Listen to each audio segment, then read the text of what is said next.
जय माता दी दोस्तों, आपके अपने चैनल धर्म साधना में आपका बहुत बहुत स्वागत है।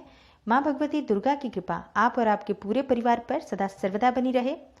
दोस्तों, कई लोग ऐसे होते हैं जिनकी समस्याएं एक के बाद एक आती हैं, लेकिन वो आसानी से हल होती चली जाती हैं। ऐसा लगता है जैसे किसी ने हाथ पकड़ के उन्हें परेशानी से बाहर निकाल दिया।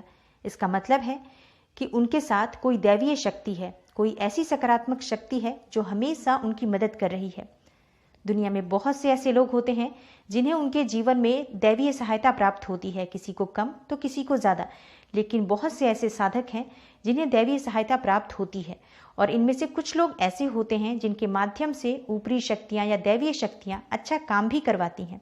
तो ऐसे में सवाल ये उठता है कि आखिर हम कैसे पहचानें कि कोई दैवीय शक्ति हमारे साथ है, हमारा इष्ट हमारे साथ है, जिसकी हम आराधना कर रहे हैं वो हमारे साथ है, हमारी मदद कर रहा है, या जिसकी भी हम साधना कर रहे हैं, जिस भी इष्ट की हम पूजा प्रार्थना कर रहे हैं, उस तक हमारी आवाज़ पहुंच रही है, इसका पता हमें कैसे चले।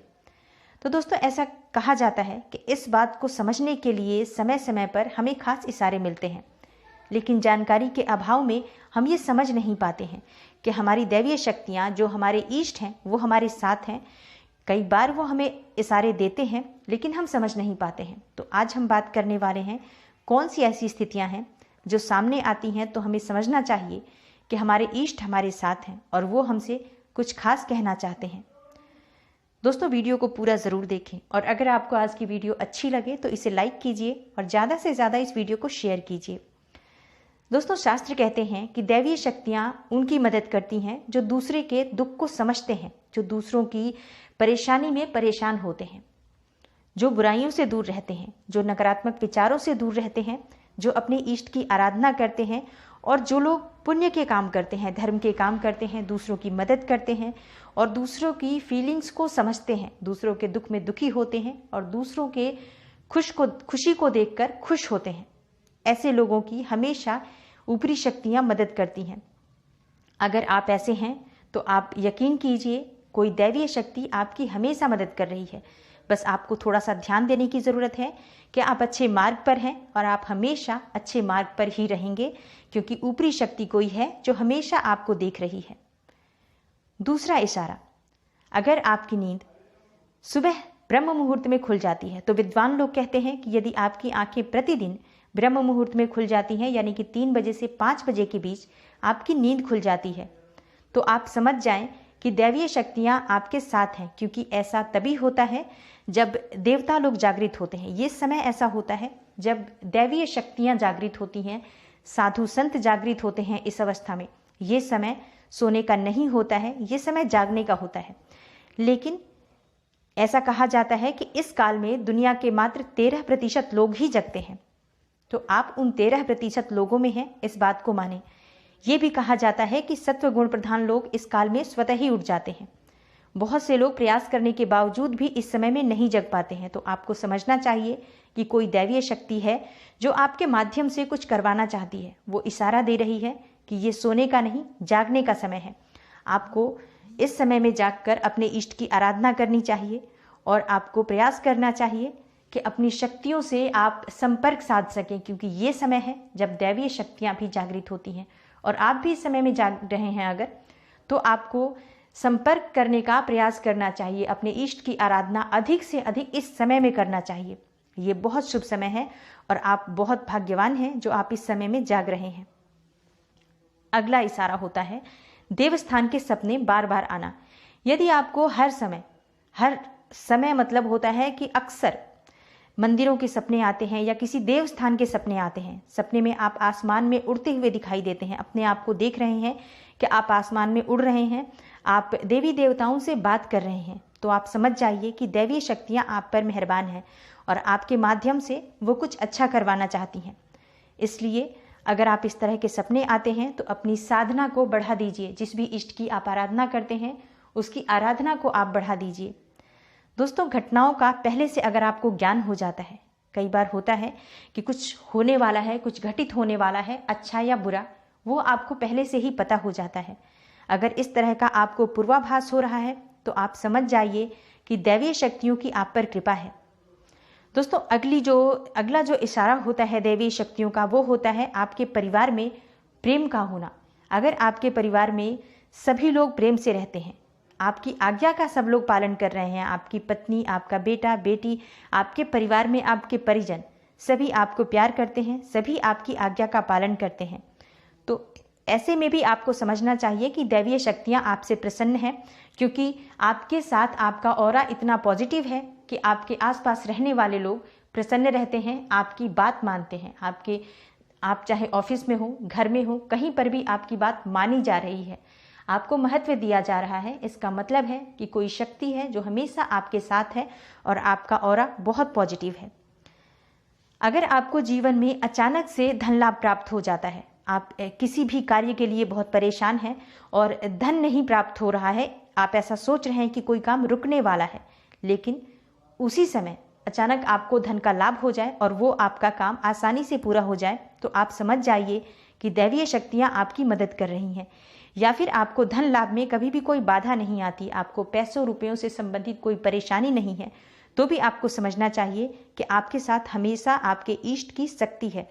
तो ऐसे में जब भी इस तरह की चीज़ें आप महसूस कर रहे हैं, भगवान को थैंक यू बोलिए, भगवान को धन्यवाद कीजिए, और जिस भी इष्ट की आप पूजा आराधना कर रहे हैं निरंतर उनकी पूजा आराधना कीजिए। दोस्तों, कई बार ऐसा होता है कि हम पूजा कर रहे हैं या फिर हम कुछ ऐसा साधना कर रहे हैं और अचानक से ऐसा लगता है कि बहुत अधिक प्रकाश हमारी आंखों के सामने है, जबकि हमारी आंखें बंद होती है, उसके बावजूद भी ऐसा लगता है कि हमारे सामने एक प्रकाश का पुंज आ गया, हवा का झोंका आ गया और एक भीनी सी खुशबू हमारे चारों तरफ अगर महसूस हो रही है, शरीर में शिहरन हो रही है, तो ऐसा पहले कभी नहीं हुआ है अगर आपको, तो आप समझ जाइए कि देवी देवता आप पर प्रसन्न है और जो भी आप साधना कर रहे हैं, जिससे भी आप संपर्क साधने का प्रयास कर रहे हैं, उस तक आपकी आवाज़ पहुंच रही है। आप निश्चिंत होकर अपनी साधना कीजिए, आपके साथ आपकी दैवीय शक्तियों का साथ है।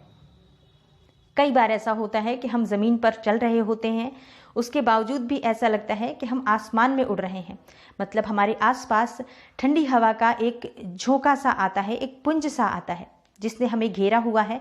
एक कवच के अंदर हम घिरे हुए महसूस करते हैं अगर अपने आप को एक ठंडी हवा के झोंके के बीच में, तो ऐसा समझ जाइए कि आपके आसपास अलौकिक या दैवीय शक्तियों का घेरा है। ऐसा अक्सर तभी होता है जब आप बहुत अधिक पूजा पाठ करते हैं, बहुत अधिक साधना करते हैं, तो आपकी जो शक्तियाँ होती हैं वो जागृत होती हैं और हर समय आपके आसपास रहती हैं और एकदम पॉजिटिव सा ऑरा आपके चारों तरफ चलता है, एक हवा का घेरा आपके चारों तरफ होता है जो आप महसूस कर पाते हैं। अगर आपको ऐसा महसूस हो रहा है, इसका मतलब आप बहुत अधिक साधना करते हैं, आप भगवान में अटूट विश्वास करते हैं और जिस भी भगवान की आप आराधना करते हैं वो आप पर पूरी तरह से प्रसन्न है। दोस्तों, अगर आपके आसपास मधुर संगीत सुनाई दे, जैसे कई बार होता है आप पूजा कर रहे हैं, पाठ कर रहे हैं या फिर कहीं अकेले में भी बैठे हैं जहां आसपास कोई संगीत नहीं है, लेकिन बावजूद उसके आपको ऐसा लग रहा है कि आपके कानों में मधुर संगीत सुनाई दे रहा है और आसपास कोई संगीत नहीं बज रहा है या आप बार बार देख रहे हैं, तो आप समझ जाइए कि आप दैवीय शक्तियों के सानिध्य में हैं। ऐसा अक्सर उन लोगों के साथ होता है जो निरंतर ही अपने इष्ट देव का मंत्र जप कर रहे होते हैं। हर समय अगर आप आराधना कर रहे हैं, अपने इष्ट के मंत्रों के स्मरण में निरंतर लगे हुए हैं, तो इस तरह के इशारे आपको मिलते हैं। गहरी नींद में अगर आप जग जाते हैं, ऐसा लगता है जैसे किसी ने आवाज़ दी है आपको। अचानक आप उठकर बैठते हैं और देखते हैं कि आसपास कोई भी नहीं है। अगर आपको अक्सर ऐसा आभास होता है तो आप समझ जाइए कि आप किसी अलौकिक शक्ति की घेरे के अंदर हैं। आपके ऊपर किसी अलौकिक शक्ति का साया है, कोई शक्ति है जो हमेशा आपकी सहायता कर रही है, आपकी मदद कर रही है। दोस्तों, इस तरह के इशारे आप में से बहुत सारे साधकों ने किया होगा, बहुत सारे भक्तों ने, जो लोग भी अटूट भक्ति रखते हैं, भगवान में श्रद्धा रखते हैं, उन सबको कई बार इसमें से कई सारे इशारे महसूस हुए होंगे। कई बार हम डर भी जाते हैं इस तरह की चीज़ों से, लेकिन डरना नहीं चाहिए। जब हम किसी की साधना कर रहे हैं तो अपने इष्ट पर पूर्ण विश्वास रखें और यकीन मानिए, जब भी आपको इस तरह का इशारा होता है, इस तरह का कोई संकेत मिलता है, आपकी साधना आपको बढ़ा देनी चाहिए। आपको प्रयास करना चाहिए कि ज़्यादा से ज़्यादा समय आप भगवान की आराधना करें, अपने इष्ट की आराधना करें, क्योंकि ये वो इशारे हैं जो बता रहे हैं कि आपका संपर्क आपके इष्ट से हो रहा है। आपकी आवाज़ वहाँ पहुँच रही है जहाँ पर आप पहुँचाना चाहते हैं। तो इस तरह के इशारे अगर आपको हुए हों, इस तरह के अगर अनुभव आपको भी हुए हों, कमेंट बॉक्स में ज़रूर करें। दोस्तों, उम्मीद करती हूँ आज की वीडियो से आपको लाभ अवश्य होगा। वीडियो आपको ज़रूर अच्छी लगी होगी। वीडियो आपको अच्छी लगी है तो लाइक कर दीजिए, ज़्यादा से ज़्यादा इस वीडियो को शेयर कर दीजिए। चैनल पर नए हैं तो चैनल को सब्सक्राइब कर लीजिए, बेल बटन को प्रेस कर लीजिए। इससे ये होगा कि इस तरह की सभी वीडियोज़ की नोटिफिकेशन आपको सबसे पहले मिलेगी। मैं मिलती हूँ आपसे अगली वीडियो में, तब तक के लिए नमस्कार।